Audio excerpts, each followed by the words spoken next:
That is, they're all these isolable, self-sufficient something or others. This is a kind of top-down holism. It's a completely holistic understanding of being. What it is to be a hammer only makes sense in a context in which there is wood and nails and houses and people and carpenters and whatever. That's Heidegger's big insight.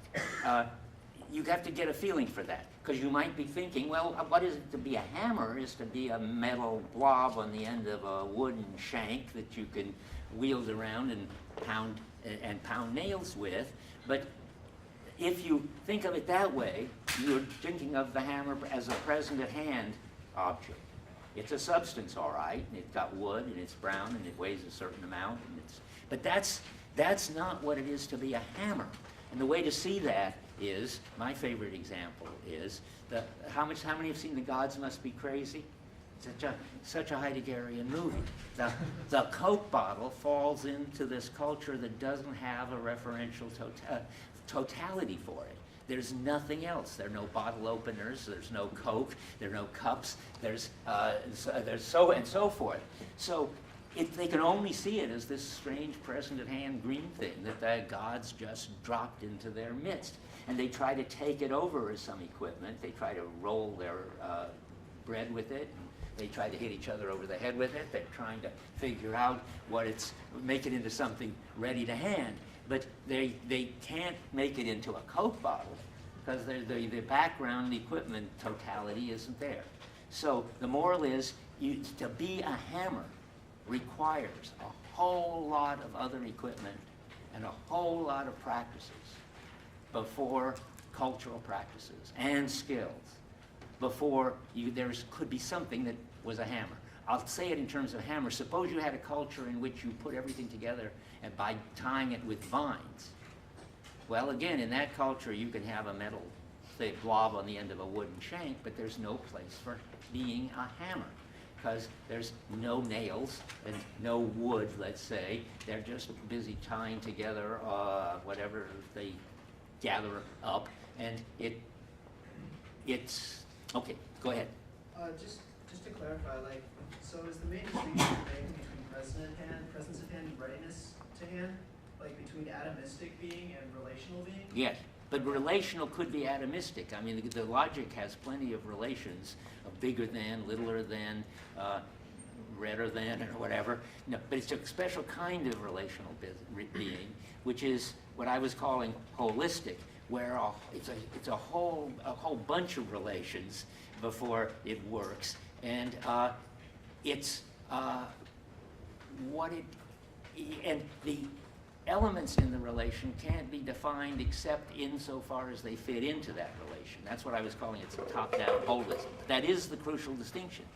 And you get a lot of mileage out of this if you're Heidegger, that there is this other way of being which can't be analyzed in terms of present-at-hand properties and objects and their relations even. Because, for one thing, try to think of it this way. Suppose you try, as Descartes did, to bring in equipment, because after all, he knew there was equipment.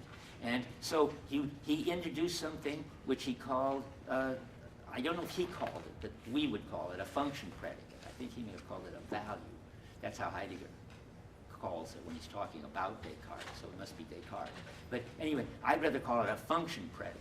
A function predicate says, well, hammers are brown and heavy, and they've got the property being used for hammering. And and Searle thinks of it that way. You'll hear him talking about function predicates. But Heidegger would say something like, to be used for hammering begs or covers up the question, what is it to be used for hammering?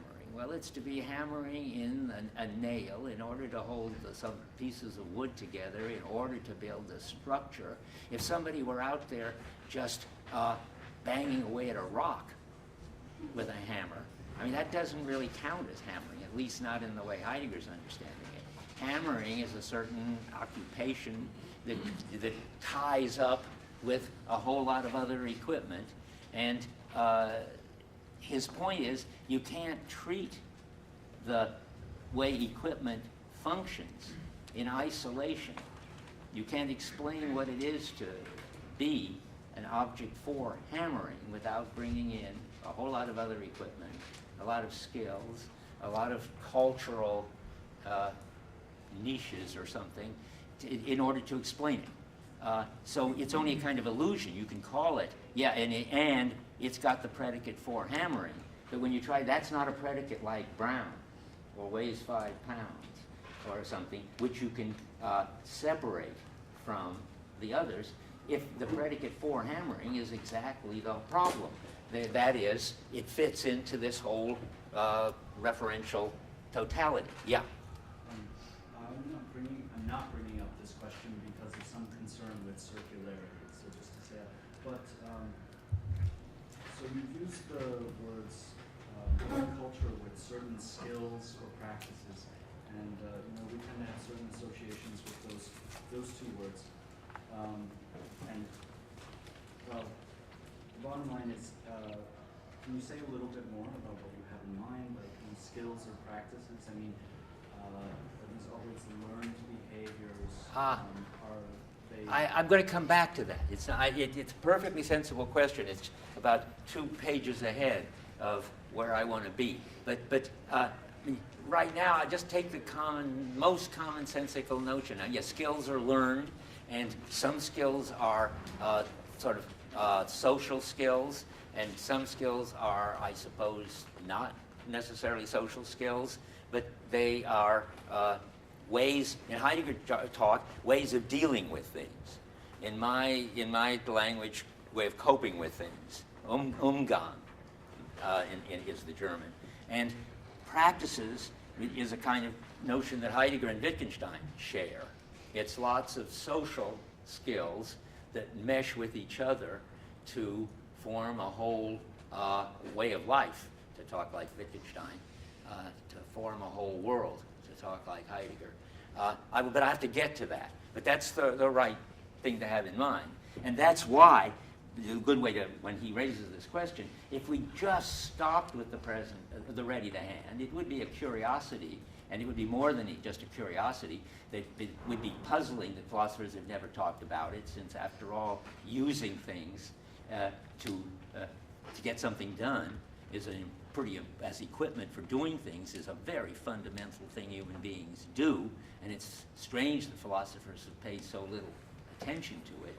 But it doesn't really get exciting until Heidegger tries to spell out more what skills are, what practices are, and more important of all, what this holism is, what this referential totality is that all of the equipment is supposed to get its meaning in terms of.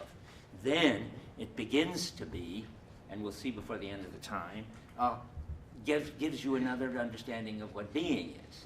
Because that's what we're trying to find out. We're doing 3 modes of being, but before the end of the hour, we have to ask, well, what do all these modes have in common that makes them 3 modes of being?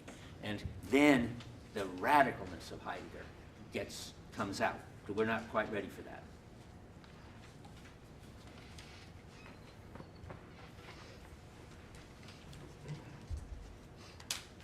Another feature of equipment that I want to get to before we leave equipment behind and leave the readiness to hand behind is that, and Heidegger's got something to say about this. Not as much as I want to say about it, but he knows about it, and it's important. Equipment, when it's functioning at its best, doesn't have any properties at all.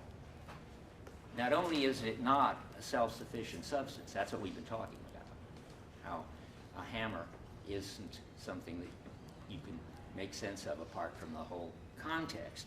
But when you're hammering successfully with the hammer, it becomes totally transparent.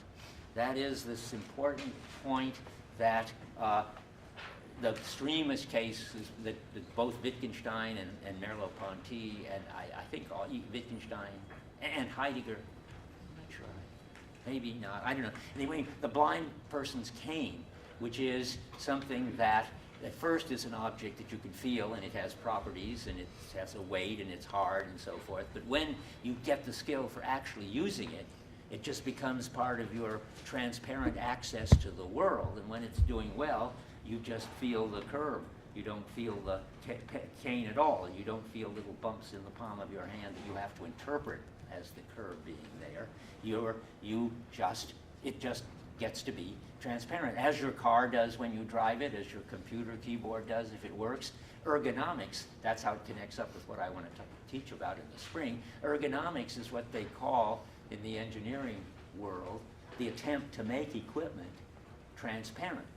That is, so that it disappears and just does its job. I mean, your clothes do that, unless they're too tight or too loose or too hot or too cold.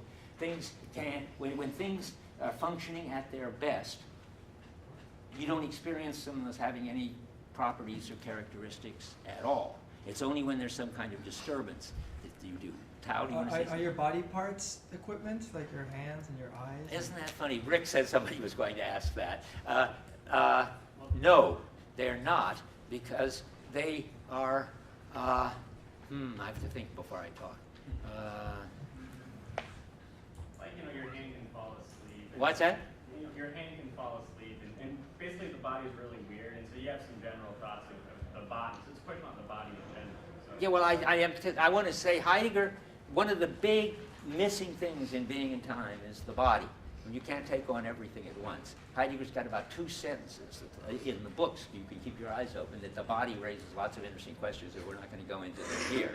And then Merleau-Ponty has a job because the body is exactly what he wants to talk about.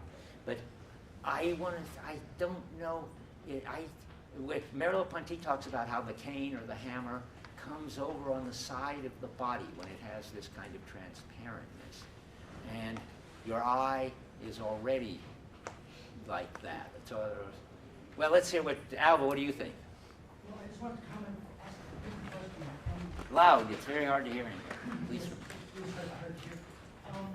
said that when equipment is functioning correctly, it has no properties. But I think what you mean is that you don't experience the properties. The hammer doesn't lose any properties when it's functioning well.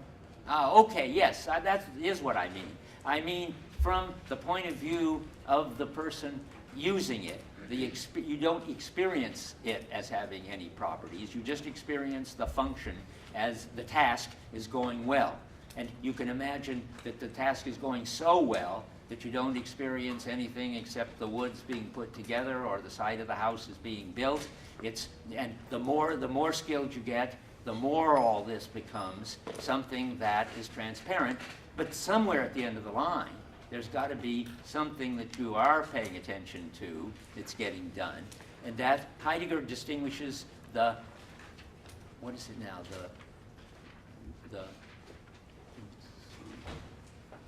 the for which, or is that, I'm trying, what is the basic thing that